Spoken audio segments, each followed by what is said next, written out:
अस्सलाम वालेकुम। आज के इस लेक्चर में हम एडवांस एनालिटिकल केमिस्ट्री के बारे में डिस्कस करने जा रहे हैं, जो कि पाकिस्तानी स्टूडेंट और फॉरेन स्टूडेंट के लिए बहुत ही इम्पोर्टेंट लेक्चर है। ये सेमेस्टर नंबर 5 में पढ़ाया जाता है। आइए हम एनालिटिकल केमिस्ट्री की बात करते हैं। अगर हम कोर्स डिस्क्रिप्शन की बात करें कि इसमें हम क्या क्या पढ़ने वाले हैं, तो basic theory of analytical chemistry की बेसिक थ्योरी के बारे में जानेंगे। कंसंट्रेशन क्या चीज़ होती है, बैलेंसिंग क्या है, स्टिचोमेट्री क्या है, एसिड बेस टाइट्रेशन किसे कहते हैं, ऑक्सीडेशन रिडक्शन क्या चीज़ है, कैलिब्रेशन क्या है, विल बी रिव्यू। हम इसको पढ़ेंगे।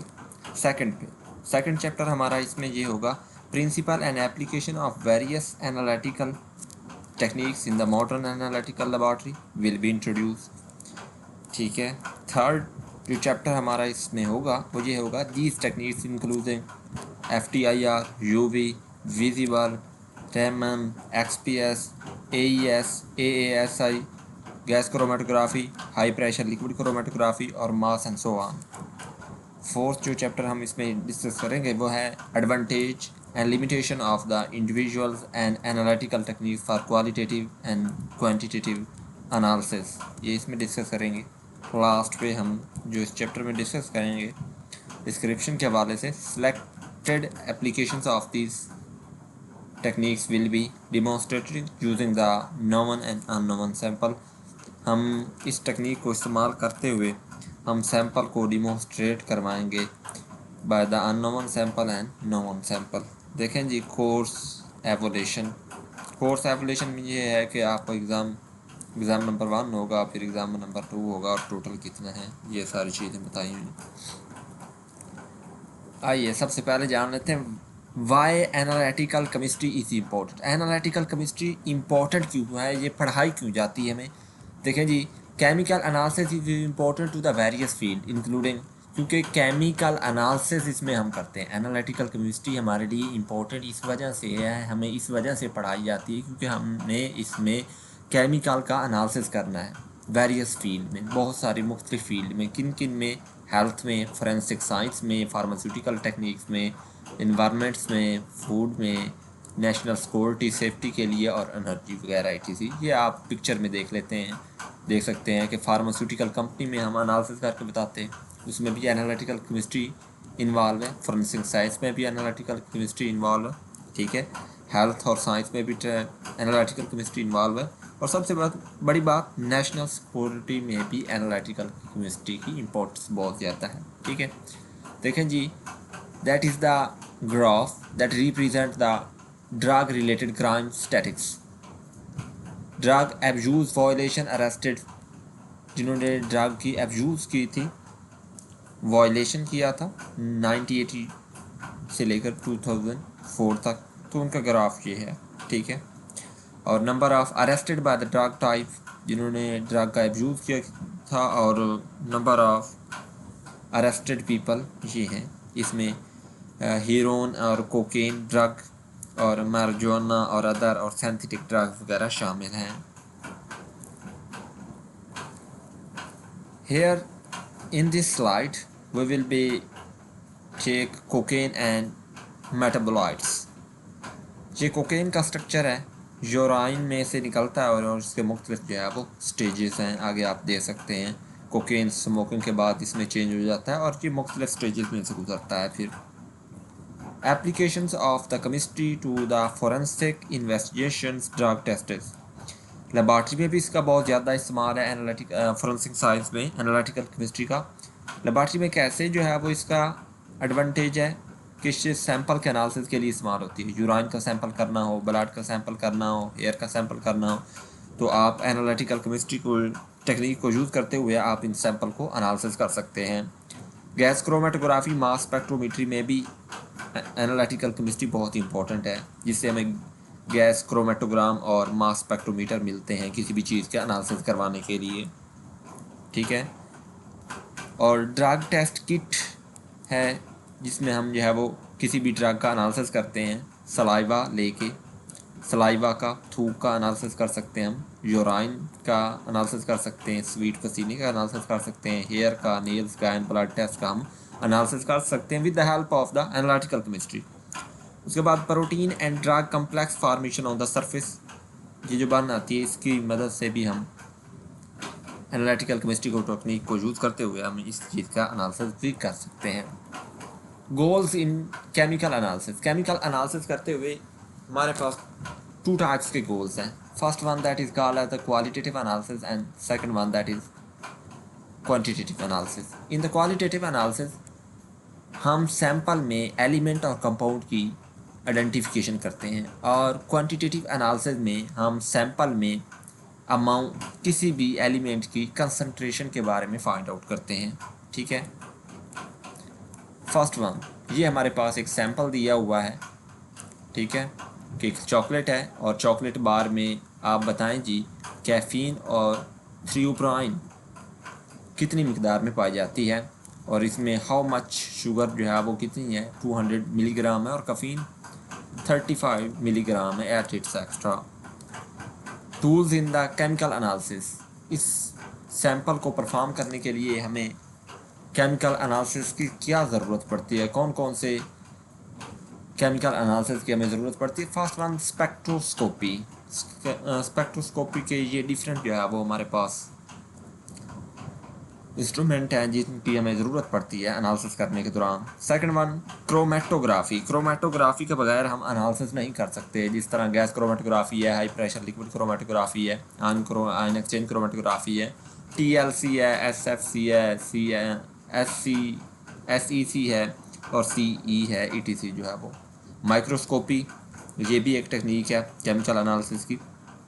Diffraction, X ray diffraction, neutron powder, single crystal etcetera. Mass spectrometry करते हैं जिसकी मदद से हम जो है वो किसी भी कंपाउंड का या सैंपल का एनालिसिस कर सकते हैं। लाइट स्कैटरिंग, लाइट गिरा के भी हम किसी भी कंपाउंड का सैंपल ले सकते हैं, एनालिसिस कर सकते हैं। थर्मल एनालिसिस, किसी कंपाउंड को हीट करके, ठीक है, उसको डिफरेंट स्टेजेस से गुजार के हम भी उसका एनालिसिस कर सकते हैं। सेवन्थ वन जो है इलेक्ट्रो एनालिटिकल मेथड का इस्तेमाल करते हुए, पोटेंशियोमीट्री इस्तेमाल करते हुए, कोलोमेट्रिक मेथड इस्तेमाल करते हुए, वोल्टामेट्रिक मेथड इस्तेमाल करते हुए, कैपेसिटेंस मेजरमेंट करके हम उस सैंपल का एनालिसिस कर सकते हैं। SPR करते हुए, मतलब सरफेस प्लाज्मा रेजोनेंस का इस्तेमाल करते हुए, एक्सरेज, न्यूट्रॉन और रिफ्लेक्टोमीट्री का इस्तेमाल करते हुए हम सैंपल का एनालिसिस कर सकते हैं।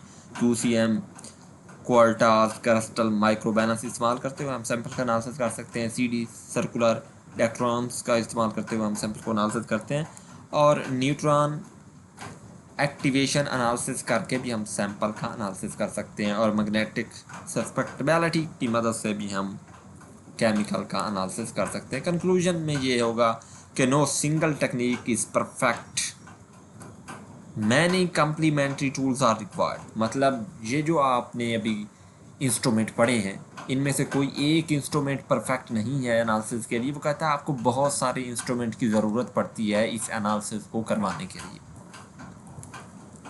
नेक्स्ट चलते हैं, factor to be the consider. इसमें कौन से फैक्टर डिपेंड करते हैं एनालिसिस करते वक्त? 2 फैक्टर डिपेंड करते हैं, सेंसिटिविटी एंड सेलेक्टिविटी। क्या आपने सेंसिटिविटी का ख्याल रखना है, और सेलेक्टिविटी जिस वक्त आप सैंपल को सेलेक्ट कर रहे हैं उसका ख्याल रखना है। इसमें लिमिट ऑफ डिडक्शन और लिमिट ऑफ क्वांटिफिकेशन का आपने ख्याल रखना है, और सेलेक्टिविटी सैंपल को सेलेक्ट करते हुए भी आपने केयर करनी है। सेकंड वन ये है कि साइज़ ऑफ सैंपल, सैंपल का साइज़ जो है वो का ख्याल रखना है, और उसके स्टेट की ख्याल रखनी है कि आया कि सैंपल एयर की फॉर्म में आप ले रहे हैं, एयर से ले रहे हैं, लिक्विड की फॉर्म में ले रहे हैं, या सॉलिड की फॉर्म में सैंपल ले रहे हैं, किस तरह से सैंपल की स्टेट है, इसको भी आपने जो है वो कीप इन माइंड रखना है। आगे डिस्ट्रक्टिव एनालिसिस कर रहे हैं या नॉन डिस्ट्रक्टिव एनालिसिस कर रहे हैं, इस चीज़ को आपने जहन में रखना है। एनालिसिस का टाइम कब है, किस वक्त आप एनालिसिस करेंगे, अवेलेबिलिटी एंड कॉस्ट, उसके ऊपर कितना खर्च आएगा, इसको भी आप देखेंगे। फिजिबिलिटी एंड कन्वेंशन, ये इजी होगा आपको करने के लिए इस एनालिसिस को, या मुश्किल पेश आएगी, इस चीज़ को भी आप देखेंगे। और इस प्रैक्टिकल को करने के लिए या सैंपल को एनालिसिस करने के लिए आपको सेफ्टी की भी ज़रूरत पड़ती है, सेफ्टी का भी आपने बहुत ज़्यादा ख्याल रखना होता है।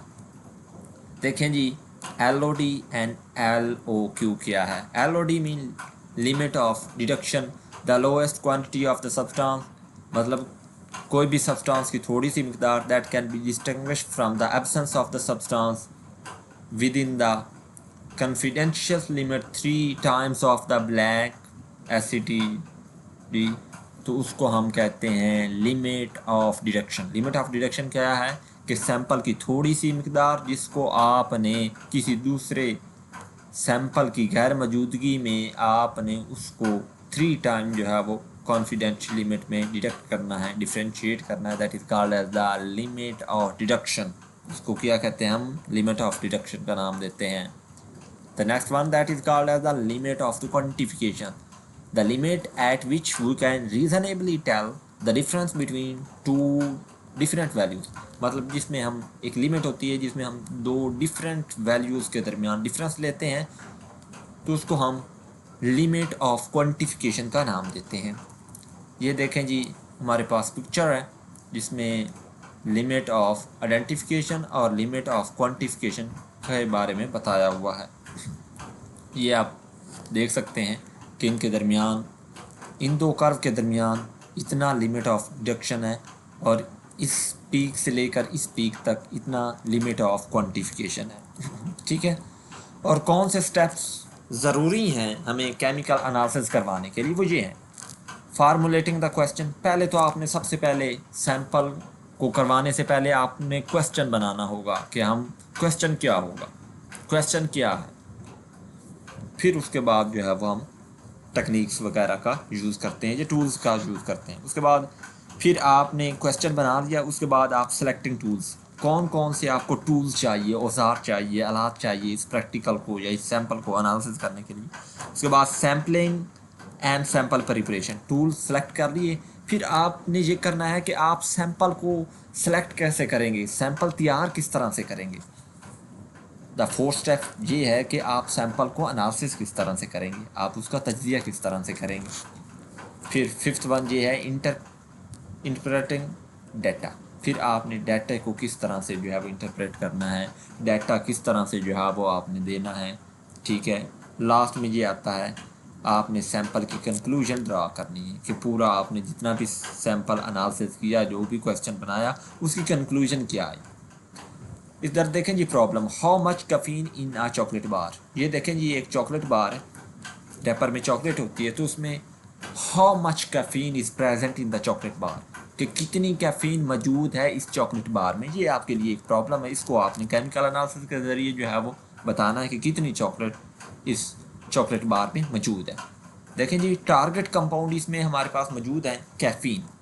टारगेट कंपाउंड क्या मौजूद है, कैफ़ीन हमने बतानी है कि इस चॉकलेट बार में कैफ़ीन कितनी मिकदार में मौजूद है, क्योंकि कैफ़ीन और इसका प्रीकर्सर, कैफ़ीन का स्ट्रक्चर ये है और इसका जो प्रीकर्सर है वो ये है, जो है वो जिसको हम नाम देते हैं थियोब्रोमाइन। ये क्या करता है, थियोब्रोमाइन जो इसका प्रीकर्सर है कैफ़ीन का, वो डियूरेटिक है, मतलब जो है वो ये है कि पेशाब स्मूथ मसल्स को रिलैक्स करता है और कार्डिक मसल्स को और वेजोलेंटर को जो है वो क्या करता है, रिलैक्स कर देता है, स्टिमुलेट कर देता है। कैफ़ीन की अगर हम बात करें तो ये क्या करता है, सेंट्रल नर्वस सिस्टम को स्टिमुलेट करता है और ड्यूट्रेटिक को, मतलब पेशाब को भी जो है वो क्या करता है, उसके ऊपर भी असरअंदाज है कैफ़ीन का, बहुत ज़्यादा असरअंदाज है कि अगर आप ज़्यादा मकदार में कैफ़ीन ले रहे हो तो पेशाब आपको बार बार आएगा, और कम मकदार में ले रहे हो तो पेशाब कम आएगा। ड्यूरेटिक का मतलब यही होता है। सैम्पलिंग एंड सैंपल प्रिपरेशन, आपने सैम्पलिंग करनी कैसे और सैंपल को तैयार किस तरह से करेंगे, इस स्लाइड में ये बताया हुआ है कि ये जो चॉकलेट बार है that is content of the heterogeneous mixture, ये एक हीट्रोजीनियस मिक्सचर पर मुश्तमिल है जिसमें बहुत सारे कंपाउंड मिलके जो है वो एक मिक्सचर बनाते हैं, उसको हम हीट्रोजीनियस सैंपल या मिक्सचर का नाम देते हैं। ये एक हीट्रोजीनियस सिंपल है, तो इसमें हम इस मोर्टर और पिस्टल के ज़रिए हम इसमें इसको क्या करेंगे, सबसे पहले ग्राइंड करेंगे। हमारे पास सबसे पहले क्या है, लॉट। लॉट का मतलब यह है वो ये है कि सैंपल, टोटल अमाउंट में सैंपल क्या मौजूद है वो आ जाएगा। फिर उससे हमने क्या करनी है, सैम्पलिंग करनी है, मतलब क्या है, सैंपल सेलेक्ट करना है उसमें से। फिर मतलब ये आपके पास पूरा सैंपल है, और उसमें से आप ये एक जो पूरा सैंपल है इसको कहते हैं बल्क सैंपल, लार्ज अमाउंट में सैंपल, वो उससे आपने सैम्पलिंग करनी है। सैंपल की प्रिपरेशन का मतलब ये है कि आपने सैंपल इस बल्क में से लेना है, तैयार करना है। और होमोजीनियस लेबल सैंपल, फिर आपने इसके ऊपर लेबल लगाना है कि ये होमोजीनियस सैंपल है, कि इसमें तमाम क्वांटिटी या तमाम कंपाउंड इक्वल क्वांटिटी में मौजूद हैं। आया कि होमोजीनियस सैंपल होगा या हीट्रोजीनियस, ये देखा जाएगा कंडीशन के हिसाब से। एलिक्वेट, एलिक्वेट का मतलब ये है, एलिक्वेट का मतलब ये है कि इक्वल डिवाइड होना और पीछे कुछ ना बच जाना। ठीक है, कि सैंपल जो है वो 3 हिस्सों में मुकम्मल तौर पे डिवाइड है और पीछे कुछ नहीं बचता। देखें आगे है जी सैंपल प्रिपरेशन। आप सैंपल प्रिपेयर किस तरह से करेंगे, ये सैंपल का इंटरफेरेंस दिखाया गया है। तो ये देखें जी, सॉल्वेंट है जिसमें पेट्रोलियम ईथर है अपर फेस में, और लोअर फेस में क्या है, चॉकलेट है, जो कि ग्राइंड फॉर्म में है, आपने पीसी है। शेक वेल, आप इसको हलाएंगे, इस बॉटल को, फ्लास्क को हलाएंगे और सस्पेंशन में कन्वर्ट हो जाएगा। सस्पेंशन पार्टिकल सॉलिड की तरह आपको इसमें नज़र आएंगे। सेंटिफिकेशन करेंगे, घुमाएंगे हाई स्पीड के साथ, तो आपको क्या होगा, जो लिक्विड होगा वो इसमें डिज़ोल्व हो जाएगा और बाकी जो चॉकलेट है या उसके रेजिड्यू हैं वो नीचे बैठ जाएंगे बॉटम में। आगे जी डीकेंट लिक्विड, लिक्विड को आप रिमूव कर दें तो बाकी जो है वो नीचे रेजिड्यू बच जाएगा। ठीक है, सैंपल प्रिपरेशन, सैंपल प्रिपेयर कैसे करेंगे, अनडिज़ायर्ड सॉलिड का, जो आपको नहीं चाहिए। प्रिपरेशन ऑफ अनडिज़ायर्ड सॉलिड, सबसे पहले आपने क्या करना है, suspension of the chocolate residue in the boiling water. आपने सबसे पहले जो उस फ्लास्क में चॉकलेट बार के रेजिड्यूस जो बॉटम में रह गए थे उसको फ्लास्क में लेना है, उसको हीट आपने करना है। फिर क्या करना है, transfer some of the suspension to the centrifugation tube, फिर आपने इस सस्पेंशन को एक सेंट्रीफ्यूगेशन ट्यूब में ट्रांसफ़र कर देना है जिसमें हाई स्पीड में सेंट्रीफ्यूग होगा।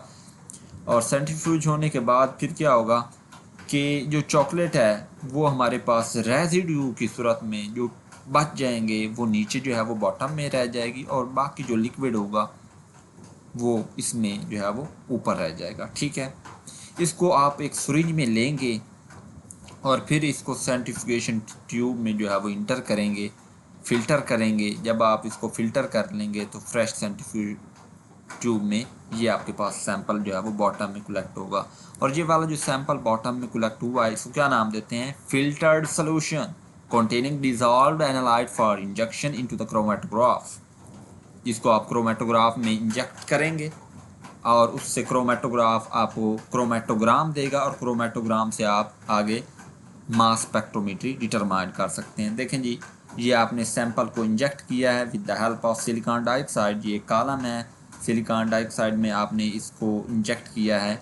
आगे जो है वो अल्ट्रा वायलेट लैंप लगा हुआ है और फिर लैंप डिटेक्टर है जो डिटेक्ट करेगा इस सैंपल को और फिर आउटपुट दिखा देगा, किस चीज़ की मदद से, कंप्यूटर में आउटपुट दिखाएगा कि आपका सैंपल कितना है, कितनी मिकदार में कैफीन मौजूद है और इसका प्रीकर्सर मौजूद है। अगर इस कॉलम में देखते हैं तो फर्स्ट वन हम क्या करेंगे, इस कॉलम में सॉल्वेंट इन, मतलब सॉल्वेंट यहाँ से हम इंटर कर सकते हैं, सॉल्वेंट आउट, यहाँ से सॉल्वेंट जो है वो बाहर जा सकता है। इसमें क्या चीज़ मौजूद है इन दोनों लेयर में, solution both analyte and chocolate bar, इसमें लिक्विड भी मौजूद है और दूसरा जो है वो चॉकलेट भी मौजूद है। इसमें देखते हैं तो कैफीन भी मौजूद है और दूसरा लिक्विड भी मौजूद है और इसमें इसका प्रीकर्सर जो है वो कैफीन का भी मौजूद है, ये आप देख सकते हैं ये कॉलम में। Analytical result of the caffeine and theobromine by the liquid chromatography. देखें जी, ये हमारे पास हमने इसको गैस क्रोमेटोग्राफी के ज़रिए हमने इसकी वेवलेंथ मालूम की जो कि जो है वो 254 नैनोमीटर थी। और देखें जी, हमने इसकी पीक देखें, सबसे जो लॉन्गेस्ट पीक थी वो इसकी कैफीन की प्रीकर्सर की आई और उसके बाद स्मॉलेस्ट जो पीक हमें ऑब्टेन हुई वो कैफीन की आई with in the 10 minutes. Result from the chocolate bar, जो चॉकलेट बार से हमें रिज़ल्ट ऑब्टेन हुए वो क्या थे, existing existence of the two target, दो टारगेट को एग्जिस्टेंस करते थे, एक उसका प्रीकर्सर और एक कैफीन खुद। Compound without knowing there concentration, क्योंकि हमने इसकी कंसंट्रेशन का नहीं पता था, क्वालिटेटिव एनालिसिस हमने किया है। देखें जी, ये भी इसमें जो है वो आपको रिज़ल्ट बता रहा है कि we need standard for the determination of concentration, हमें जो है वो कंसंट्रेशन की ज़रूरत पड़ेगी। वी नीड स्टैंडर्ड, हमें स्टैंडर्ड की ज़रूरत पड़ेगी for the determination of the concentration, concentration को डिटरमाइन करने के लिए। देखें जी, यहाँ पे वेव लेंथ है और यहाँ पे टाइम है, तो इसमें इसके प्रीकर्सर कैफीन का बताया गया और ये कैफीन की जो है वो पीक बताई गई है। Result from the one standard sample with normal caffeine and theobromine concentration, मतलब एक स्टैंडर्ड है जिसको हम जो है वो स्टैंडर्ड मान लेते हैं, जिसकी कंसंट्रेशन हमें पता है, वो है कैफीन का सैंपल, और जिसकी हमने मालूम करनी है इसके प्रीकर्सर की, वो उसकी कंसंट्रेशन हम फाइंड आउट करेंगे। That is the calibration curve. जब हमने इसको सैंपल को तैयार भी कर लिया, फिर उसको जो है वो कॉलम में इंजेक्ट किया, फिर डिटेक्टर ने डिटेक्ट किया, डिटेक्टर ने डिटेक्ट करने के बाद जो है वो कंप्यूटर ने उसका क्रोमेटोग्राम जो है वो बना दिया, और क्रोमेटोग्राम आगे मास स्पेक्ट्रोमीटर बनाता है, जो कि हमें जो है वो पीक्स की सूरत में मिलता है। एक्स एक्सेस के ऊपर जो है वो टाइम होता है और वाई एक्सेस के ऊपर जो है वो उस पीक की कंसंट्रेशन होती हैं, या वेवलेंथ कह सकते हैं हम, वो होती हैं। तो इसकी मदद से हम जो है वो किसी भी कंपाउंड का डिटेक्शन का पता चला सकते हैं। देखें जी, कंस्ट्रक्शंस ऑफ कैलिब्रेशन का from the series of the standard sample, तो इसमें हमने सेंटीमीटर में जो है वो पीक्स ली हैं, और जहाँ पे एनालाइट की कंसंट्रेशन पार्ट्स पर मिलियन में ली हैं, तो जहाँ पे ये कैफीन मौजूद है और कैफीन के साथ साथ ये इसका प्रीकर्सर मौजूद है, ये चीज़ हमें unknown concentration of precursor caffeine के प्रीकर्सर के अननोन कंसंट्रेशन के बारे में डिटरमाइन कर ली है, जो कि ये है। यहाँ पे लिखा भी हुआ है concentration of the caffeine in the sample, तो ये चीज़ हमें कंसंट्रेशन ऑफ कैफीन के बारे में बताती है कि सैंपल में how much caffeine is present in the chocolate बार। तो यहाँ से हमें रिज़ल्ट जो है वो, अगर हमने इस सारे चीज़ से रिज़ल्ट इंक्लूड करने होंगे, तो हमने चॉकलेट बार के ऊपर कैसे लिखेंगे, हम लिखेंगे analysis of the dark and white chocolate का हमने एनालिसिस किया, ग्राम्स ऑफ द एनालाइट, उस सब्सटेंस के analyte 100 grams of the chocolate में कितने थे, डार्क चॉकलेट में कितने और वाइट चॉकलेट में कितने। ये है जी एनालाइट, ये सब्सटेंस जिसको प्रीकर्सर कहते हैं कैफीन का, उसका कितना है ये आया है प्लस माइनस करके, और वाइट चॉकलेट में इसका ये आया है। और कैफीन का खुद का देखें तो उसको डार्क चॉकलेट में इतनी कंसंट्रेशन है, जबकि वाइट चॉकलेट में इसकी इतनी कंसंट्रेशन है। और प्लस माइनस हम इस वजह से लगाते हैं ताकि अनसर्टेनिटी का जो है अब इसमें हो ख्याल रखा जाए कि कहीं ज़्यादा भी हो सकती है, कम भी हो सकती है, ठीक है। ये कैफीन के कंटेंट हैं बेवरेज में और फूड में, ये जो शराब वगैरह होती है और फूड में कितनी मकदार में या कितनी मात्रा में कैफीन पाई जाती है, तो सैंपल में कितनी कैफीन हो सकती है, तो वो इसमें ये हमें बता रहा है इस टेबल में, आप देख भी सकते हैं। लास्ट में क्वेश्चन ये राइज हो सकता है कि क्वेश्चन इज़ हाउ, क्वेश्चन क्या है, ये कैसे हैं। तो ये जो है वो सारी चीज़ें को मद्देनज़र रखते हुए हमने चॉकलेट बार में से हमने चॉकलेट और उसका प्रीकर्सर जो है वो फाइंड आउट किया with the help of the chemical analysis, और इंस्ट्रूमेंट की हमें भी ज़रूरत पड़ी, उसमें हमने जो है वो गैस क्रोमेटोग्राफी टेक्निक इस्तेमाल की, और बहुत सारी चीज़ें हमने इस दिन में देखी। आई होप कि आपको मेरी ये वीडियो बहुत अच्छी लगी होगी। मिलते हैं नेक्स्ट वीडियो के साथ, तब तक अपना ख्याल रखिएगा स्टूडेंट। देखें, ये वीडियो मैंने आपके लिए बहुत मेहनत से बनाई है। Analytical chemistry, advance analytical chemistry जो कि 5th सेमेस्टर में पढ़ाई जाती है, ये पूरे कोर्स के हवाले से है। जब आप पूरा कोर्स पढ़ लेंगे उसके बाद आपको इस वीडियो की बहुत ही अच्छी तरह से समझ आएगी, या आप ये पहले देख लें तो फिर भी आपको इसकी अच्छी तरह से समझ आ जाएगी, क्योंकि analytical chemistry, advance analytical chemistry में हम सैंपल के एनालिसिस के बारे में स्टडी करते हैं, जो कि हमें प्रैक्टिकल लाइफ में बहुत ही इंपॉर्टेंट है। जिस तरह के हमने इसके एडवांटेज देख लिए, गोल्स वगैरह देख लिए कि फोरेंसिक साइंस, मेडिकल साइंस में इसका बहुत ज़्यादा इंपॉर्टेंट है रियल लाइफ में। तो लिहाजा स्टूडेंट फोकस करें एडवांस एनालिटिकल केमिस्ट्री में, जहाँ कहीं भी हैं अपने उस्ताद के साथ जुड़े रहिए और उनसे सीखें कि किस तरह से एडवांस एनालिटिकल केमिस्ट्री में हम